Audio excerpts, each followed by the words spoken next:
First of all அவங்க 2 பேரும் ஒன்றா சேரணும். தமிழ் சினிமாவில் இருக்க கப்புள்ஸ் எல்லாம் இப்போ பிரிஞ்சுட்டு போயிட்டு இருக்காங்க. உங்கள் வீட்டு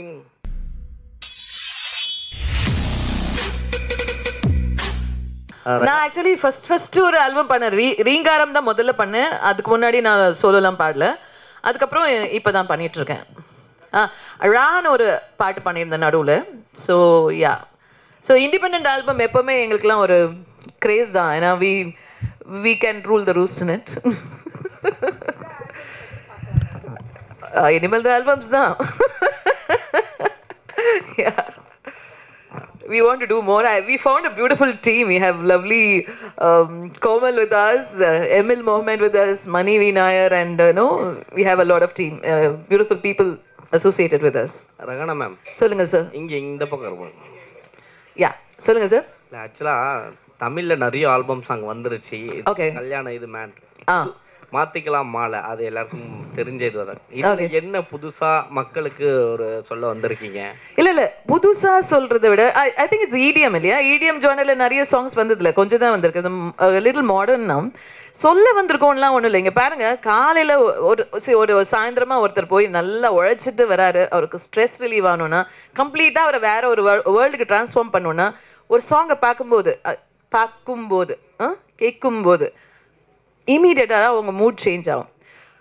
இல்லைன்னா நம்ம வெறி பிடிச்ச மாதிரி இருப்போம். எனக்கே வந்து சில சமயம் ஒரு மூட் நல்லா இல்லைன்னு வச்சுக்கோங்களேன், ரொம்ப வெறி பிடிச்ச மாதிரி இருப்பேன். ஏதோ ஒரு சாங் வந்து டக்குன்னு அதை மாற்றிடும். I will be fresh for the next. நான் என்ன பண்ணுமோ அதுக்கு நான் காமாக இருப்பேன். It makes us com. உங்கள் மேம் சொன்னாங்களே சங்கீதம் இல்லைன்னா எதுவுமே இல்லைன்னு, அந்த மாதிரி தான்.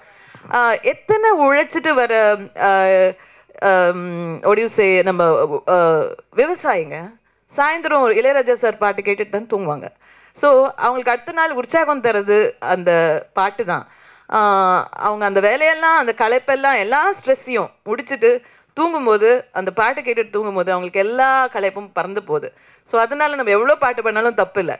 இது ஒரு ட்ரீம் தானே, ஒரு அடைய முடியாத லவரை பற்றி சொல்கிற ஒரு ட்ரீம் தான். அந்த வீடியோவில் ஆக்சுவலி அவங்க அடைஞ்சிட்டாங்கன்னு தான் அர்த்தம்.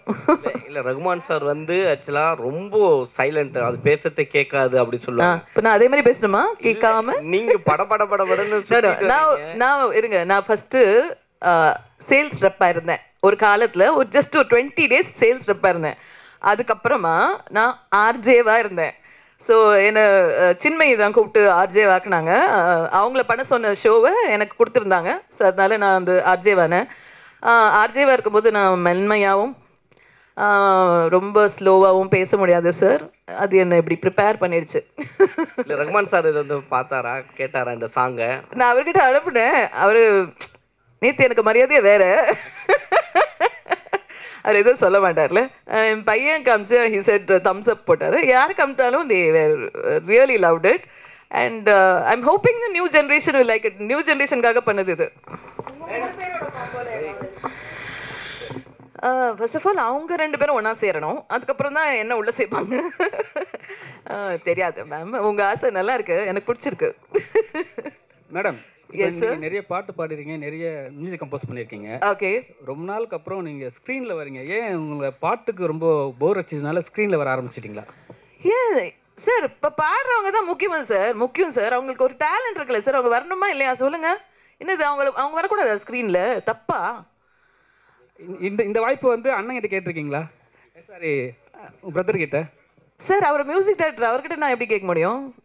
டேரக்டா என்னன்னா, இப்போ நீங்கள் டேரக்டும் பண்ணுறீங்க. ஆமாம். வந்து என்னன்னா, ஒரு மியூசிஷியனாவே வந்து பாட்டுக்கு பின்னாடி தான் இருக்கு. அதுதான் நான் சொல்ல வந்தது. என்னன்னா, இப்போ இண்டிபெண்ட் ஆல்பம்ஸ்னு வந்தீங்கன்னா, இப்போ உங்களுக்கு டெய்லர் ஸ்விஃப்ட் நல்லா தெரியுறாங்களா, செலினா கோமஸ் நல்லா தெரியுறாங்களா, எல்லாரும் நல்லா தெரியுறாங்கல்ல, ஜஸ்டின் பீபர் நல்லா தெரியுறாரா?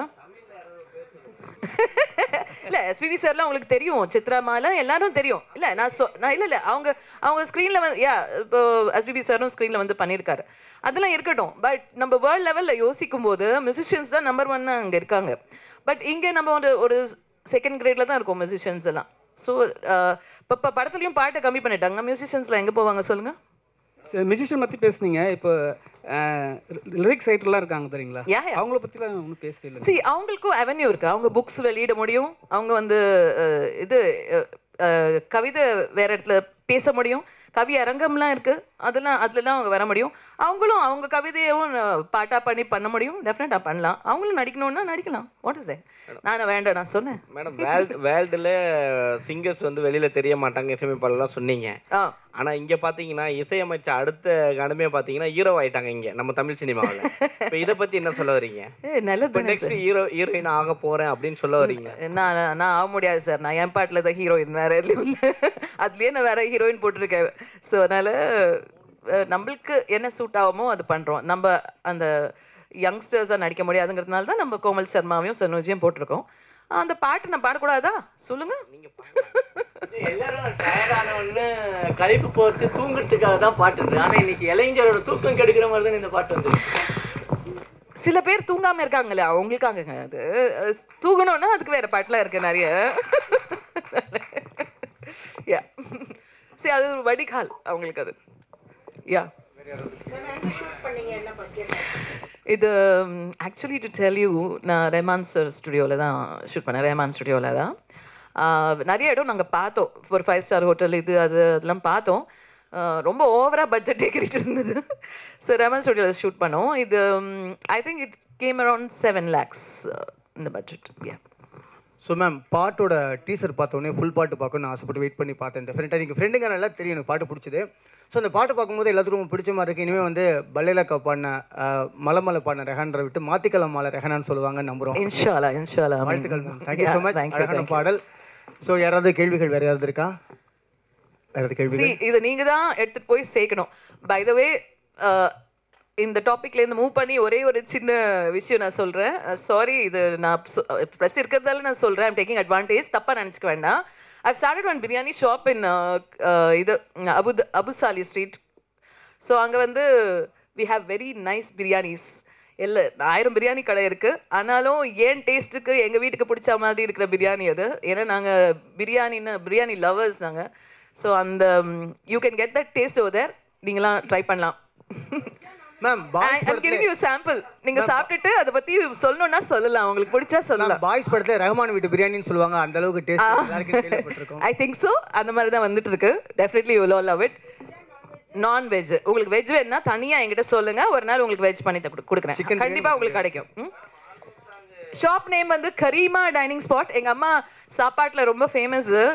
வீட்டுக்கு வரவங்களும் அவங்களோட சமையல் ரொம்ப பிடிக்கும். அண்ட் எங்களுக்கும் அம்மாவோட சமையல் ரொம்ப பிடிக்கும். அவங்க சமையலை தான் நானும் கொஞ்சம் கற்றுருக்கேன்.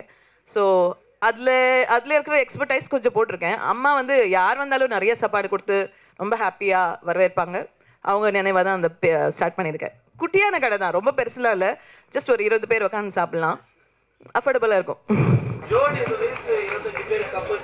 ஆமாம், ஆக்சுவலி ரீல்ஸ் பண்ணி போடுறவங்களுக்கு ப்ரைஸஸ் இருக்குது. அதில் மோஸ்ட் வியூட் ரீல்ஸ்க்கு ஒரு வெளிநாட்டு ட்ரிப் இருக்குது 2 பேருக்கு. ஸோ அது நாங்கள் எந்த டேட் எங்களுக்கு சூட்டபுளாக இருக்கோ அந்த டேட்டில் அவங்களுக்கு கொடுத்துருவோம்.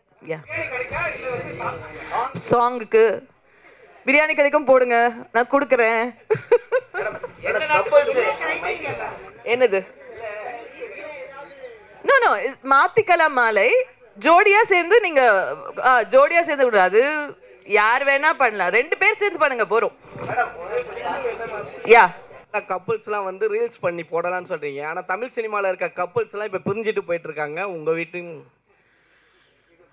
அவங்கவுங்க சூழ்நிலை என்னவோ, இது வருத்தமான விஷயம்தான். அது வேணும்ட்டே பிரியணும்னு நினைப்பாங்களா அவங்க? யாரும் இல்லைல்ல, நம்ம வந்து லைஃப் லாங் இருக்க போகிறோம் தான் நினைக்கிறாங்க எல்லாருமே. வேணும்ட்டே பிரியறதில்ல. அதுக்கு தவிர்க்க முடியாத காரணங்கள் இருக்கலாம். எல்லாரும் சேர்ந்து இருக்கணும்னு நம்ம பிரார்த்திக்கலாம். Thank you ma'am. Thank you so much. எல்லாருக்கும் நன்றி. தேங்க்யூ.